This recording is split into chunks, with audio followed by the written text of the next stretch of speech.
പഴയൊരു ഗ്രാമത്തിൽ വലിയൊരു ആൽമരമുണ്ടായിരുന്നു. അതിൻ്റെ തണലിൽ ആ ഗ്രാമവാസികളെല്ലാം വിശ്രമിച്ചു. കഥകൾ പറഞ്ഞു, കളിചിരികൾ പങ്കുവെച്ചു, സങ്കടങ്ങൾ പങ്കുവെച്ചു. പരസ്പരം അവർ ഒത്തുചേർന്നു.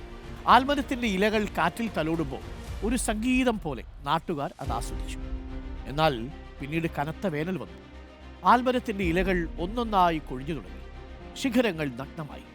ഗ്രാമവാസികൾ സങ്കടത്തോടെ മനസ്സിലൊരു ഭയം അവരുടെ ഉള്ളിൽ നിഴലിച്ചു. ആൽമരം മരിക്കുകയാണ്. അവർ പരസ്പരം ചോദിച്ചു. ഗ്രാമത്തിൽ കബീർദാസ് എന്നൊരു വൃദ്ധനുണ്ടായിരുന്നു. അയാളുടെ മുഖത്ത് മാത്രം ശാന്തത. ഇത് ശ്രദ്ധിച്ച രാമു എന്ന ചെറുപ്പക്കാരൻ കബീർദാസിനോട് ചോദിച്ചു, ഈ നാടിൻ്റെ എല്ലാമായ ഈ ആൽമരം നശിക്കാൻ പോകുന്നതിൽ നിങ്ങൾക്കൊരു ദുഃഖവുമില്ലേ? ചെറുചിരിയോടെ കബീർദാസ് രാമുവിനോട് പറഞ്ഞു, മോനെ, കൊഴിയുന്നതെല്ലാം തളിരിടാൻ വേണ്ടിയാണ്. രാമു തിരിച്ചു ചോദിച്ചു, എങ്ങനെ?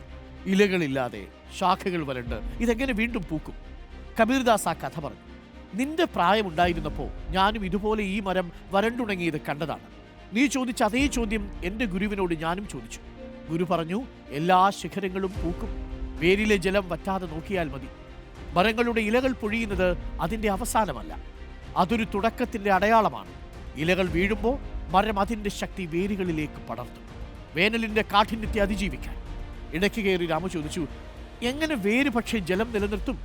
ഈ വരൾച്ചയിൽ എല്ലാം വറ്റിപ്പോയില്ലേ? എങ്ങുമില്ലല്ലോ വെള്ളം. കബീർദാസ് അവനെ ആൽമരത്തിൻ്റെ ചുവട്ടിലേക്ക് കൊണ്ടുപോയി. നോക്കൂ, ഈ മണ്ണിനടിയിലാണ് അതിൻ്റെ വേരുകൾ ആഴ്ന്നിറങ്ങിയിരിക്കുന്നത്. അവിടെ ഭൂമിയുടെ ഉള്ളറകളിൽ ഒരു ചെറിയ ജലത്തുള്ളി പോലും മരത്തിന് ജീവൻ നൽകും. ആഴ്ചകൾ കഴിഞ്ഞപ്പോൾ ആ ഗ്രാമത്തിൽ മഴ വന്നു. ഗ്രാമം മുഴുവൻ ആഹ്ലാദിച്ചു. അല്പം നാളുകൾക്കകം ആൽമരത്തിൻ്റെ ശിഖരത്തിൽ ചെറിയൊരു തളിർ മുളപൊട്ടി വന്നു. പതിയെ ആൽമരം വീണ്ടും പച്ചപ്പണി. ഗ്രാമവാസികളെല്ലാം ആ ആൽമരച്ചുവട്ടിൽ സന്തോഷത്തോടുകൂടി ഒത്തുകൂടി. കബീർദാസും രാമുവും വീണ്ടും ആ മരച്ചുവട്ടിൽ കണ്ടുമുട്ടി. സംസാരത്തിനിടെ കബീർദാസ് പറഞ്ഞു, എടൂ, മനുഷ്യന്റെ ജീവിതവും ഈ മരം പോലെയാണ്. ഇതിൻ്റെ ശിഖരങ്ങളെപ്പോലെ നമ്മുടെ സ്വപ്നങ്ങളും ആഗ്രഹങ്ങളും ചിലപ്പോൾ വാടിപ്പോകും. എന്നാൽ ഈ മരം അതിൻ്റെ വേരിലെ ജലം വറ്റാതെ കാത്തിരുന്ന പോലെ വിശ്വാസവും ശ്രമവും ക്ഷമയും കൈവിടാതെ കാത്തു സൂക്ഷിക്കണം.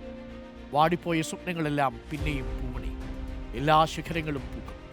വേരിലെ ജലം വറ്റാതെ നോക്കിയാൽ മതി.